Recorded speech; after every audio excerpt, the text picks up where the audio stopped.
दोस्तों, ये कहानी तब की है जब हम इंसानों के पास दबा के टेक्नोलॉजी होगी, पर उस टेक्नोलॉजी को हम अपनी सुख सुविधाओं के लिए यूज नहीं कर पाएंगे, क्योंकि तब तक हम अपनी पृथ्वी की कहकर मार लेंगे। जो दिखाया गया है इस फिंच मूवी में, जिसके लीड रोल में आपको देखने को मिलेंगे आदरणीय टॉम हैंक्स। तो दरअसल होता कुछ ऐसा है कि सूरज से निकलने वाली विकिरणें, किरणें नहीं विकिरणें, बोले तो सोलर रेडिएशन, जो हमारा सूरज अभी भी निकालता रहता है, पर फिलहाल हमें घंटा फर्क नहीं पड़ता, क्योंकि ओजोन लेयर अभी काफी बची हुई है। पर कुछ सालों बाद हम इंसानों की घटिया टॉक्सिक धुआंधार हरकतों की वजह से जब ओजोन कमजोर हो जाती है, तो वो सोलर रेडिएशन के भयंकर झटके को नहीं झेल पाती, जिससे होता यह है कि टेम्परेचर बढ़ने लगता है और कुछ ही सालों में सारे समुद्र वेपराइज होकर हवा हो जाते हैं। हर जगह सूखा पड़ा है, ना पेड़ है ना पौधे, कुछ बचा है तो सिर्फ रेत, और रेत के बड़े बड़े भयंकर तूफान, जिनकी चपेट से कोई शहर नहीं बच पाता। हद से ज्यादा गर्मी पड़ती है, ऊपर वाला जैसे आग के शोले बरसा रहा हो। कोई भी जिंदा जीव अब सूरज की खुली रोशनी में नहीं आ सकता, चाहे वो पीठ पर भारी सा कवच लेकर घूमने वाला कछुआ ही क्यों ना हो। चंद सेकंडों में यूवी रेज शरीर को ऐसे जला देती है जैसे हमने कोयले पर हाथ रख दिया हो। सारी मानव जाति, अरे मानव जाति क्या, पशु पक्षियों का भी सफाया हो चुका है। बस कुछ ही लोग बचे हैं, जो पता नहीं और कब तक बचे रहेंगे। मूवी की शुरुआत होती है और हम देखते हैं चीचा फिंच नाम के एक आदमी को, जो सूट और हेलमेट पहनकर बाहर घूम रहा है, क्योंकि वो यहाँ कुछ खाने के और पीने के सामान की खोज में आया है। जो वहाँ बने एक स्टोर में जाता है, जिसके साथ बिच्छू नाम का उसका खुद का बनाया हुआ एक रोबोट भी था, जिसका काम चीजों को उठाकर अपनी टोकरी में डालने का था। काफी देर इधर उधर भटकने के बाद चीचा फिंच को एक डॉग फूड का कैन मिलता है, जिसे पाकर वो खुश हो जाता है कि आज तो रात बन गई। फिर तभी उसे कुछ आवाज सुनाई देती है, जिससे चीचा भयंकर वाला डर जाता है, पर फिर भी वो धीरे से चेक करने जाता है कि आवाज किस चीज की थी, जिसमें उसे पता चलता है कि स्टोर की छत टूटकर हवा की वजह से हिलकर किसी चीज से टकरा रही है। जिसके बाद स्टोर से निकलकर उसकी दीवार पर चीचा लाल निशान बना देता है, ताकि अगली बार जब भी वो यहाँ से गुजरे उसे पता चल जाए कि अंदर खाने का कुछ नहीं है, सिर्फ धक्के के अलावा। आगे चीचा अपने बिच्छू को ट्रक में डालता है और मैप देखता है कि उसे किस तरफ जाना है, जिसमें चारों तरफ लाल ही लाल निशान बने हुए थे, मतलब कि वहां खाने का कुछ नहीं था। हम चीचा का ट्रक देखते हैं, जो कि बहुत बड़ा माइनिंग ट्रक था और इसकी लोड कैपेसिटी 60 टन है, जिस वजह से वो कछुए की चाल तो चलता था, पर उसमें दम बहुत था, जिस दम की चीचा को बहुत जरूरत थी, क्योंकि इस गर्मा गर्म तपती मिट्टी में चलना नॉर्मल गाड़ियों के बस की नहीं था। चीचा अपने रास्ते में आने वाली हर चीज को ऐसे कुचलते हुए चलता है जैसे बच्चे साइकिल को उठाकर फेंकते हैं ना, वैसे। थोड़ी देर चलने पर सूट उसे वार्निंग देता है कि एयर प्रेशर कम हो रहा है। जो वार्निंग सुनते ही चीचा की आंखें बड़ी हो जाती है, क्योंकि वो अपने सामने से एक बहुत बड़े रेतीले तूफान को आते हुए देख रहा था, जिससे वो इतना बड़ा ट्रक होने के बावजूद भी जिंदा नहीं बच सकता था। इसलिए फटाक से अपने ट्रक को घुमाता है और उस रेत के तूफान से बचने के लिए अपने ठिकाने की तरफ दौड़ने लगता है। सूट बार बार उसे वार्निंग दे रहा था कि तूफान अब तुझसे 700 फीट दूर है, अब 600 फीट दूर है, अब 500 फीट दूर है। चीचा जल्दी से ठिकाने पर पहुंचता है, अपने बिच्छू को ट्रक से निकालता है और अंदर भागने लगता है। तब तक तूफान उसे धप्पा कर देता है, जिससे वो बड़ी मुश्किल से अंदर पहुंचता है और एक लोहे के बहुत बड़े भारी दरवाजे को बंद करके जैसे तैसे उस तूफान से बच पाता है। दरअसल चीचा फिंच एक रोबोटिक इंजीनियर है, जो इस दुनिया के तबाह होने से पहले एक हाईटेक रोबोट बनाने वाली कंपनी के लिए काम किया करता था, और जिस कंपनी के लिए वो काम करता था उसी को अब उसने अपना ठिकाना बना रखा था, उसकी लैब को अपना घर बना रखा था। चीचा फिंच के पास एक कुत्ता भी था, जिसका नाम उसने बड़े प्यार से बोबड़ा रखा था, और यही इकलौती चीज थी जो उसे खुशी देती थी, जिसके लिए वो खतरे मोल लेता था। चीचा को अपनी इस लैब में बिजली के लिए जनरेटर चलाने की कभी जरूरत नहीं पड़ी, क्योंकि उसे पिछले 15 सालों से इस इकलौती बची पवन चक्की से लगातार जो बिजली मिल रही थी। अब चीचा के पास टाइम पास करने के लिए कुछ नहीं था, बोले तो डॉग के साथ भी वो बेचारा कब तक खेलेगा, इसीलिए उसने बहुत सारी किताबें जमा कर रखी थी, वो भी मोटे मोटे गत्ते वाली, जिनके अंदर नॉलेज भर भर के होती है, जिनको वो अपने बनाए हुए एक रोबोट के हाथ को देता है, जो उन्हें कटिंग मशीन में डालकर पीछे से बराबर काट के स्कैनर पर अच्छे से साफ सुथरा स्कैन करके एक रोबोट की मेमोरी में डाल देता है, जिसमें ज्यादातर नॉलेज वो कुत्तों के बारे में डालता है। दरअसल चीचा एक ऐसा रोबोट बना रहा था जो उसके जाने के बाद कुत्ते बोबड़ा का ख्याल रख सके, क्योंकि चीचा की तबीयत बहुत बेकार रहती थी, कुछ नहीं पता था कि वो कब टै बोल जाए, इसीलिए वो उस रोबोट में सारी जानकारियां डाल रहा था, यहाँ तक कि इंसान के बारे में भी, या फिर इंसानों ने जो भी खोज की है उसके बारे में भी, ताकि इंसान अगर कभी दोबारा से वजूद में आए तो उन्हें सब कुछ पाषाण युग से शुरू ना करना पड़े। खैर चीचा उस पर पिछले कई सालों से काम कर रहा था, जो कि अब लगभग तैयार हो चुका था। पर चालू करने पर पता चलता है कि वो तो साला काम ही नहीं कर रहा। चीचा कहता है, अबे साले टीन के डब्बे, अगर तुझे मेरी बात समझ में आ रही है तो अपना सर हिलाकर मुझे जवाब दे। जिस पर पहले तो कुछ देर तक वो रोबोट कोई रिएक्शन नहीं देता, फिर धीरे से अपना सर हिलाता है कि हाँ मुझे तेरी बात समझ में आ रही है। फिर चीचा उसे अपनी उंगली दिखाकर आंखों से उसे फॉलो करने के लिए बोलता है, जो वो बड़े अच्छे से कर लेता है। ये देखकर चीचा को बहुत खुशी मिलती है। उसे लगता है कि हाँ उसकी मेहनत सफल हुई, पर अभी तक भी उसके अंदर पूरा डेटा ट्रांसफर नहीं हुआ था। चीचा कहता है, अगर तू बोल सकता है तो चल मुझे कुछ बोलकर बता।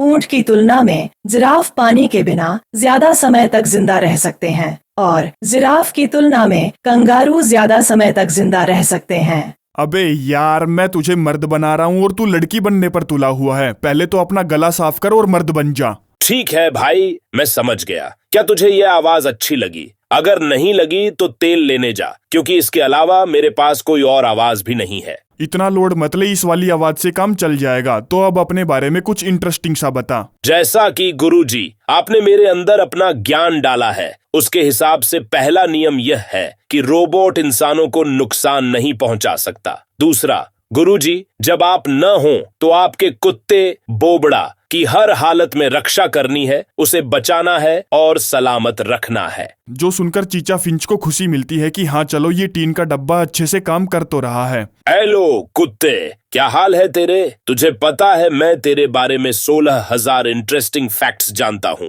ये सुनकर उसका मूत निकल जाता है। तभी ना जाने क्या होता है कि अचानक से लाइट कट जाती है, जो साली पिछले 15 सालों में कभी नहीं कटी थी। जिसको चीचा ठीक करने के लिए जाता है तो वो ऊपर से देखता है कि एक बहुत बड़ा रेत का तूफान आ रहा है, जिसमें बिजलियां भी कड़क रही है। चीचा दौड़कर फटाक से नीचे आता है और अपने रोबोट को लोकल वेदर स्टेशन से कनेक्ट कर देता है, ताकि पता लगा सके कि वो तूफान सच में कितना खतरनाक है। देख फिंच भाई, मुझे अभी अभी जो जानकारी मिली है उसके हिसाब से यह जो तूफान हमारी तरफ बढ़ रहा है उसकी स्पीड 250 किलोमीटर प्रति घंटा है। साथ में ऐसे 15 तूफान और हैं जो अगले 24 घंटे में आपस में मिलकर और बड़े हो जाएंगे। भाई तेरी तो फटने वाली है। अरे अरे मेरे भाई, मेरी पहले ही फट चुकी है। ये बता तूफान कब तक चलेगा? फिंच भाई, मैं झूठ नहीं बोलूंगा, यह तूफान कम से कम 40 दिन तक चलेगा। बवासीर के माफिक लंबे समय तक टिकेगा। ये सुनकर चीचा फटाफट अपने रोबोट को टांगे गिफ्ट करता है, साथ में उसे 2 हाथ भी फ्री में देता है और उसके डेटा ट्रांसफर की स्पीड बढ़ा देता है। कहता है, मैं ऐसा बिल्कुल भी नहीं चाहता था, पर हमारे पास टाइम बहुत कम है। अगर हम तूफान के आने से पहले यहाँ से नहीं निकले तो मर जाएंगे। फिंच, अगर हम अभी निकलेंगे तो मेरा पूरा डेटा ट्रांसफर नहीं होगा, वह सिर्फ 72% ही हुआ है। हाँ तो इतने से काम चल जाएगा। मुझे तेरे को एल्बर्ट आइंस्टाइन नहीं बनाना। और ऐसी जगह जाने का डिसाइड करता है जहाँ लोग ना हो, जहाँ तूफानों का सीजन ना चल रहा हो, जहाँ लूटपाट ना हुई हो। और फिंच की नजर में वो सिर्फ एक ही जगह थी, सैन फ्रांसिस्को, जहाँ गोल्डन गेट ब्रिज था। फिर फिंच अपने रोबोट को चलना सिखाता है, हाथ पैर का इस्तेमाल करना सिखाता है। जो वो 2-4 बार गिरता है तो ठोकर लगने से उसको अच्छे से आ जाता है। उसके बाद फिंच फटाफट अपना खाने पीने का जो भी सामान था उसे लोड करता है और कुछ जरूरी मेडिकल किट वगैरह भी ले लेता है। आगे सभी एक आरवी में बैठ जाते हैं, जिसके फिंच खींचकर ब्रेक मारता है तो रोबोट का सर डैशबोर्ड से टकरा जाता है। कहता है, अरे चिचा, तेरे से गाड़ी नहीं चल रही तो मैं चलाऊं क्या? वो कहता है, बे भड़वे, पहले तू अच्छे से चलना तो सीख ले, गाड़ी चलाएगा।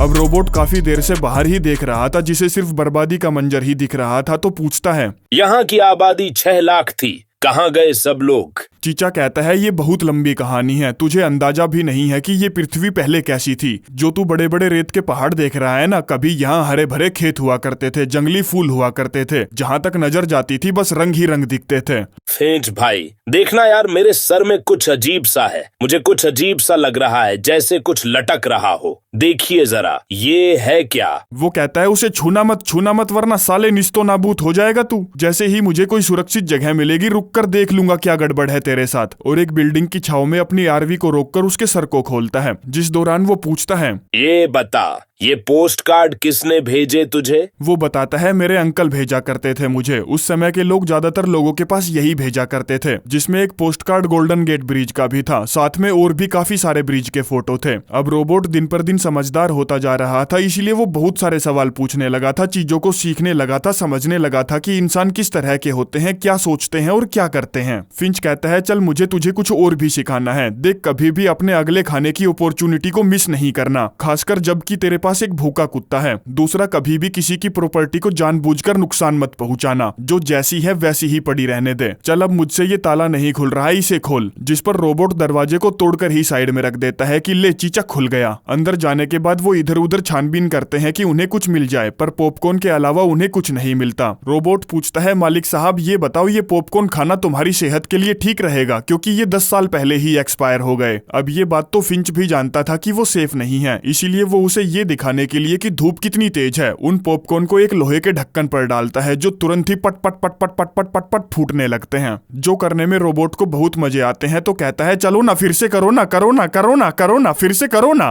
तभी चीचा देखता है कि जिस तूफान से बचकर वो भाग रहे थे वो उन तक पहुंचने ही वाला है। सूट तुरंत उसे एडवाइस देता है कि इधर उधर कहीं छुप जा वरना तेरा वजूद मिट जाएगा। अब चीचा अच्छे से जानता था कि छुपने से बात नहीं बनने वाली, इसीलिए वो अपनी आरवी लेकर वहां से भाग निकलता है, ये सोचकर कि वो पहाड़ों में जाकर इधर उधर कहीं छुपकर जान बचा ही लेगा, क्योंकि तूफान शायद पहाड़ों से टकराकर मिट सकता है। लेकिन वो पहाड़ों में इधर उधर कहीं छुपने की जगह ढूंढते उससे पहले ही सूट बताने लगता है कि हवा का दबाव कम हो रहा है, मतलब कि तूफान नजदीक आ लिया है और चीचा पहाड़ों तक नहीं पहुंच पाएगा। इसीलिए वो वहीं रुककर अपनी आरवी से 5-7 खूंटे निकालता है और उन्हें जमीन में गाड़ने लगता है। फिर वो एक स्टील केबल से उन्हें बांध देता है ताकि तिनके की तरह उनकी आरवी तूफान में ना उड़ जाए। इस काम में रोबोट भी उसकी पूरी मदद कर रहा था, पर लास्ट वाला खूंटा गाड़ने में जब चीचा की हालत खराब हो चुकी थी, तभी रोबोट उस पर जोर से अपना घुसंड पिलाता है और फटाक से वायर बांध के दोनों आरवी में घुस जाते हैं। चीचा गाड़ी के सारे शटर गिरा देता है ताकि कांच टूटकर पत्थर अंदर ना आ जाए। तूफान उनकी आरवी से टकराता है और जैसा चीचा ने सोचा था वैसा कुछ नहीं होता। एक एक करके वो स्टील की वायर ऐसे टूट जाती है जैसे वो धागे से बंधी हुई थी। आरवी हवा में उड़ने लगती है, बस एक केबल ने उसे संभाल रखा था। अब तूफान जितनी तेजी से आया था उतनी ही तेजी से वहां से चला भी जाता है और वैन धड़ाम से नीचे आकर गिरती है। चीचा बाहर जाकर देखता है तो पाता है कि ये वही खूंटा है जिसको मजबूती से रोबोट ने धरती में गाड़ा था। सिर्फ उसी की वजह से आज उनकी जान बच पाई थी। तभी चीचा देखता है कि वैन के ऊपर से नीचे गिरने की वजह से उनका एक टायर बुरे तरीके से फट गया है, जिसको रिप्लेस करना नामुमकिन था, क्योंकि चीचा अपने साथ जैक लाना ही भूल गया था। रोबोट कहता है अरे मेरे महामहिम, जैक की क्या जरूरत है, मैं हूं ना, और उस आरवी को एक ही हाथ से उठा देता है, जिससे हम समझ पाते हैं कि रोबोट कितना ज्यादा पावरफुल है, जिसकी ये काबिलियत देखकर चीचा मनमोहित हो जाता है और खुशी खुशी बड़ी तसल्ली से टायर बदलता है। रोबोट अब तक काफी कुछ सीख चुका था कि इस पर्यावरण में कैसे जीना है, क्या क्या करना पड़ता है। चीचा कहता है तू आज बहुत काम का साबित हुआ, इसीलिए मुझे लगता है कि तुझे एक नाम देना चाहिए। ये सुनकर रोबोट खुशी से उछलने लगता है कि अरे वाह, मजे ही आ गए गुरुजी, कोई अच्छा सा नाम देना मुझे। चीचा कहता है जैक नाम कैसा रहेगा? वो कहता है अरे चाचा क्यों बेइज्जती कर रहे हो, जैक तो टूल का नाम होता है। ये बताओ विलियम शेक्सपियर कैसा रहेगा? चीचा कहता है अबे बावड़ा हो लिया क्या, इतना लंबा नाम लेकर बुलाऊंगा क्या मैं तुझे? नहीं, मैं तेरा नाम रखूंगा लूट लो रंगदार। जो सुनकर रोबोट खुशी से बावला हो जाता है कि गुरुजी आपकी बुद्धि की, आपकी महानता की मैं क्या मिसाल दूं, आपने मुझे बनाया और ऐसा दिलदार नाम दिया, लूट लो रंगदार, गजब सरकार, मजे ही आ गए। उसके बाद चीचा अपने सूट में हुए छेद को ठीक करता है और रोबोट को हाथ मिलाना सिखाता है कि कौन से हाथ मिलाना होता है। फिर चद्दर तानकर सो जाता है और सुबह जब उठता है तो देखता है रोबोट भी कुत्ते के साथ भौंक रहा है। पूछने पर बताता है कि मैं ये जानने की कोशिश कर रहा हूँ मालिक देख साहब कि ये कुत्ता भौंककर हमसे क्या बात करना चाह रहा है, मैं इसकी भाषा सीखने की कोशिश कर रहा हूँ। फिंच कहता है अबे बावली तरेड, वो तुझ पर इसलिए भौंक रहा है क्योंकि वो तुझे पसंद नहीं करता और कुत्तों की कोई भाषा नहीं होती, अगर होती भी है तो वो सिर्फ दूसरा कुत्ता ही समझ सकता है और तू कुत्ता नहीं है, तू मेरा रोबोट लूट लो रंगदार है। इसके बाद चीचा आरवी की छत पर लगे सोलर पैनल को बिछा देता है ताकि वैन को बिजली मिल पाए और फिर सभी सैन फ्रांसिस्को की तरफ निकल पड़ते हैं। काफी घंटे चलने के बाद चीचा को बहुत जोर की खांसी आने लगती है तो वो आरवी को एक रेस्टोरेंट के किनारे रोक देता है और अंदर जाकर खांसने लगता है क्योंकि वो नहीं चाहता था कि रोबोट उसको ऐसा करते हुए देखे और चिंता में पड़ जाए। लेकिन रोबोट आरवी में नहीं रुकना चाहता था, इसीलिए वो जबरदस्ती कुत्ते को भी अपने साथ लाता है जो बिल्कुल भी नहीं आ रहा था और जोर जोर से गुर्रा रहा था जैसे कि वो अभी काट लेगा। चीचा बाहर आता है और कहता है लूट लो रंगदार, ये तुझ पर अभी भरोसा नहीं करता, टाइम लगेगा, हो जाएगा, और दिखाता है कि उसके बुलाने पर वो कितने प्यार से नीचे उतर आता है। चीचा कहता है तू यहीं रुककर वैन की रखवाली कर और कुत्ते को लेकर अंदर चला आता है। अब लूट लो रंगदार में बच्चों जितना दिमाग था, इसीलिए वो शैतानियां करता रहता था, जिसमें वो ड्राइवर सीट पर बैठता है और जैसा कि उसने कहा था चीचा गाड़ी मैं चलाऊं क्या, और उसे स्टार्ट करके आगे बढ़ा ले जाता है जो एक कबाड़ा वैन से ठुक जाती है। ये देखकर फिंच अंदर से दौड़ता हुआ आता है और बड़े ही प्यार से पूछता है क्या हुआ लूट लो रंगदार भाई, तू ठीक तो है ना, क्या तूने अभी अभी गाड़ी स्टार्ट करके चलाई थी?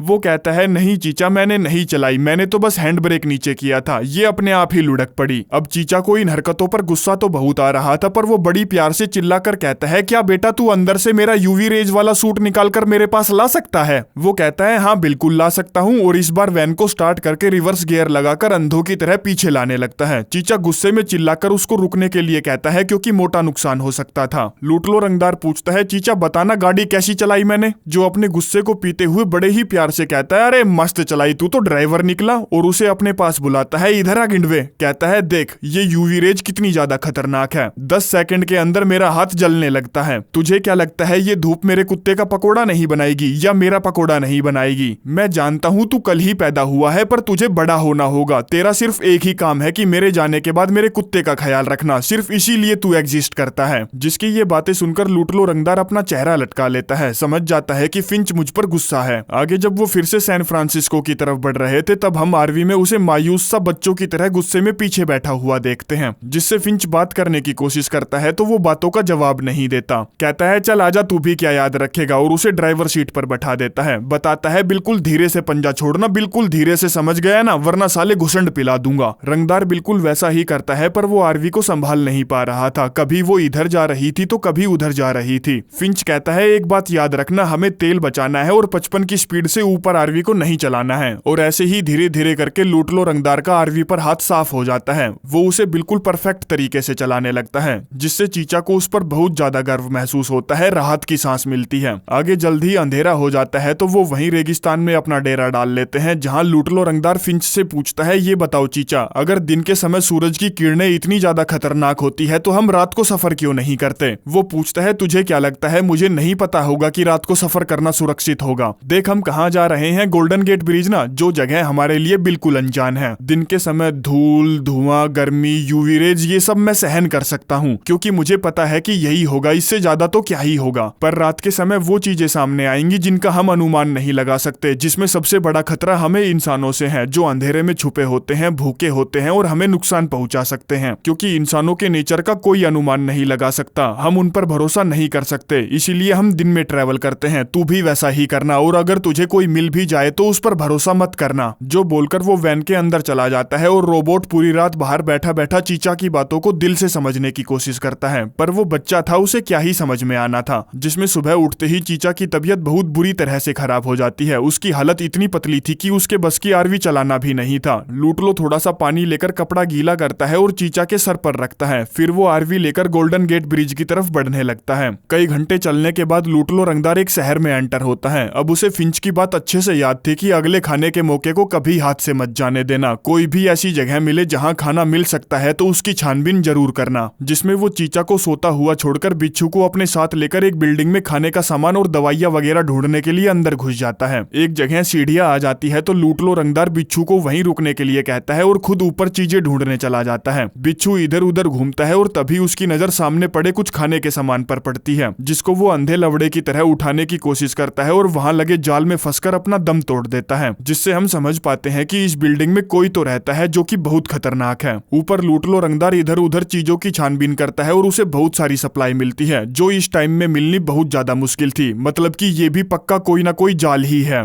इधर तब तक आरवी में फिंच की आंख खुलती है, जो जब अपने आप को शहर के बीचों बीच बिल्डिंगों से घिरा हुआ पाता है तो उसकी हवा निकल जाती है। वो समझ जाता है कि बहुत बड़ी गड़बड़ हो गई। फिर वो देखता है कि लूटलो और बिच्छू दोनों वहां नहीं है, तो उसकी और भी ज्यादा हवा ले जाती है। वो फटाफट अपना यूवी सूट पहनता है और बिल्डिंग के अंदर की तरफ भागता है, जहां नीचे ग्राउंड फ्लोर पर ही जब उसे अपना बिच्छू बुरी हालत में ढेर हुआ मिलता है तो कहता है बिहिणचो मर गए। तब तक हाथों में सामान भरकर उसके सामने लूटलो रंगदार भी आ जाता है। कहता है चीचा देखो हमें कितना सारा सामान मिल गया। ये सुनते ही वो उस पर भड़क पड़ता है कि गींडू तूने ये क्या कर दिया, तेरी वजह से बिच्छू मर गया। तेरे पास कॉमन सेंस जैसी कोई चीज नहीं है क्या? मुझे तो लगता है नहीं है, क्योंकि अगर होती तो तुझे पता होता कि इस जगह कुछ ना कुछ गड़बड़ है। तभी उन्हें कुछ गिरने की आवाज आती है, जिस पर दोनों फटाफट आरवी में बैठकर वहां से भाग निकलते हैं। और तभी हम देखते हैं कि कुछ लोग जो उस बिल्डिंग में रहते थे वो अपनी कार लेकर उनका पीछा करने लगते हैं। दोनों पूरा दिन चलते रहते हैं और रात को भी चलते रहते हैं। दिन में तो चीचा अपने पीछे चलने वाली कार को नोटिस नहीं कर पाता, पर जब रात को गाड़ी की लाइट्स देखकर वो लूटलो से कहता है भगा साले भगा, वरना हम भागने लायक नहीं रहेंगे। वो कहता है चीचा आपने बोला था कि 55 से ऊपर नहीं चलाना। फिंच कहता है साले जितनी तेज तू इस आरवी को भगा सकता है उतना भगा। साथ में वो अपनी आरवी की लाइट भी बंद कर देते हैं ताकि पीछा करने वाले लोगों को वो दिखाई ना दे, और अचानक से एक मोड़ लेकर नीचे बने अंडरपास में अपनी आरवी को फंसा देते हैं। जो जगह बहुत छोटी थी इसलिए छत पर लगे सोलर पैनल डिस्ट्रॉय हो जाते हैं, पर अभी भी आरवी आधी बाहर थी, जिसे वो पीछा करने वाले लोग देख सकते थे। लूटलो रंगदार फटाफट नीचे उतर कर आता है और पूरी जान लगाकर आरवी को ब्रिज के नीचे घुसेड़ देता है। पीछा करने वाले लोग वहां आकर कुछ देर रुकते हैं और इधर उधर देखने के बाद वहां से चले जाते हैं। जिनके जाने के बाद चीचा रोबोट को उसकी लापरवाही के लिए बहुत सुनाता है और उसे बताता है कि उसे बोबड़ा डॉग कैसे मिला था, जिसमें इंसानों ने तब अपनी इंसानियत भूलनी शुरू ही की थी। तब वो कुछ सामान लेने सुपरमार्केट में गया था, जहां एक बच्ची थी और उसके हाथ में गन थी, जिसकी माँ ने उसे बताया था कि अगर कोई भी मिले तो उसे तुरंत गोली मार देना। जिस वजह से मैं वहीं छुपा रहा, क्योंकि उस बच्ची को नहीं पता था कि कौन अच्छा इंसान है कौन बुरा, इसीलिए वो मुझे देखते ही ठोक देती। कुछ देर बाद और कुछ लोग वहां गाड़ी लेकर आए, जिन्होंने उन दोनों माँ बेटी को ठोक दिया और उनका सारा खाने का सामान ले गए। मैं बुजदिलों की तरह वहीं छुपा रहा, ये सब देखता रहा। सभी के वहां से जाने के बाद मैं बाहर गया, तब मैंने बच्ची के बैग से कुछ आवाज सुनी, जिसको मैंने खोला तो अंदर मुझे बोबड़ा मिला, और तब से लेकर आज तक मैं इसका ख्याल रख रहा हूँ। इसका ख्याल रखने के लिए ही मैंने तुझे बनाया है, इसीलिए भाई कभी भी इसको खतरे में मत डालना, क्योंकि तू नहीं बचेगा तो ये भी नहीं बच पाएगा। लूटलो रंगदार कहता है तू यार ऐसे हार मत मान, मैं तुझे गोल्डन गेट ब्रिज तक जरूर लेकर जाऊंगा। पर अब तक चीचा हार मान चुका था, वो बूढ़ा हो चुका था, बीमार था, जिसके चलते एक बार फिर से रोबोट को ही आरवी चलानी पड़ती है। रास्ते में एक बड़ी ही अजीब सी बात होती है, जिसमें एक तितली आकर उनके शीशे से टकराकर मर जाती है, जो रोबोट को बड़ा अजीब लगता है, इसीलिए वो चीचा को फटाफट वहां बुलाता है। कहता है गुरुजी देखो मैंने नहीं मारा, इसे गलती से हो गया, इसमें मेरा कोई हाथ नहीं है। चीचा धड़ाके से आरवी का दरवाजा खोलता है और अपना हाथ बाहर निकालता है, ये देखने के लिए कि जलता है या नहीं, पर कुछ नहीं होता, क्योंकि यहाँ ओजोन लेयर अभी भी थी, जिस वजह से वो पूरा का पूरा बाहर आ जाता है और आज कई सालों बाद अपने शरीर पर धूप महसूस करता है। फिंच वहां पर उगे जंगली पौधों को भी देखता है, तितलियों को भी देखता है और आकाश में उड़ते पंछियों को भी देखता है, जिससे उसे बहुत अच्छा लगता है। इसीलिए वो वहीं पर छतरी तानकर कोट पैंट पहनकर मस्त धूप सेकने रोबोट के साथ बैठ जाता है। कहता है तू सिर्फ रोबोट नहीं है, तू मेरा बहुत अच्छा दोस्त है। अब लगता है कि हाँ तू बड़ा हो गया है, बोबड़ा का अच्छे से ख्याल रख सकता है, बस तुझे उसका भरोसा जीतना है। जिसके लिए वो उसे बॉल फेंकने के लिए बोलता है, ताकि बोबड़ा उसके पास उसे वापस लेकर आए, लेकिन वो अभी उस पर विश्वास नहीं करता था, इसलिए बार बार बॉल वापस फिंच के पास ही लेकर आता है, जिससे लूटलो रंगदार को बुरा लगता है। फिंच कहता है रे तू टेंशन मत ले मेरे भाई, धीरे धीरे करके ये तुझ पर भरोसा करने लगेगा। तभी अचानक वो खून की धाएं धाएं उल्टियां करने लगता है, जिसको लूटलो रंगदार संभालता है और पूछता है बताओ मैं आपके लिए क्या करूं। वो कहता है कुछ मत कर, तूने पहले ही बहुत कुछ कर दिया, और रोबोट को गले से लगा लेता है, जो फीलिंग वो अच्छे से समझ पा रहा था। उसके बाद चीचा आरवी के अंदर चला जाता है। अगले दिन हम देखते हैं कि फिंच इस दुनिया को छोड़कर जा चुका है, जिसके शरीर को लूटलो रंगदार अग्नि दहन करके अलविदा बोलता है। फिर वो आरवी में फ्यूल डालता है, डॉग को खाना खिलाता है और गोल्डन गेट ब्रिज की तरफ निकल पड़ता है, जहां पहुंचकर वो पोस्ट कार्ड पर अपनी चीचा की और डॉग की फोटो बनाकर वहां लगा देता है और कहता है गुरुजी तू तो दुनिया नहीं घूम पाया, पर मैं घूमूंगा और तेरा डॉग भी घूमेगा। इसी के साथ ये कहानी यहीं पर समाप्त हो जाती है। उम्मीद करता हूँ अच्छी लगी होगी।